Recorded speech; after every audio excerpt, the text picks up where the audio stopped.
Hari ini umat Hindu merayakan Hari Raya Kuningan. Hari Raya ini dirayakan setiap 6 bulan sekali, tepatnya 10 hari setelah Hari Raya Galungan. Hari Raya Kuningan jatuh pada Saniscara Kliwon, Wuku Kuningan, dimaknai untuk selalu introspeksi diri.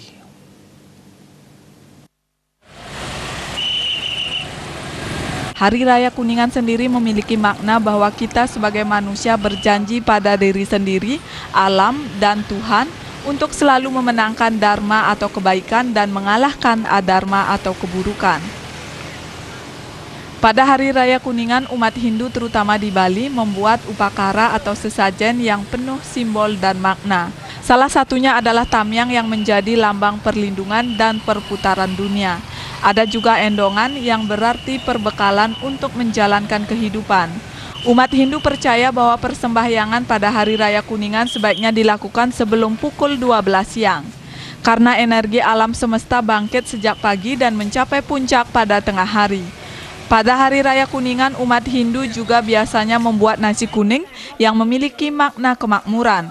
Pertama-tama hidangan ini akan dihaturkan sebagai sesajen, sebagai tanda terima kasih kepada Tuhan atas segala berkah yang diberikan. Kemudian dilanjutkan dengan makan bersama. Ratna, Bali TV.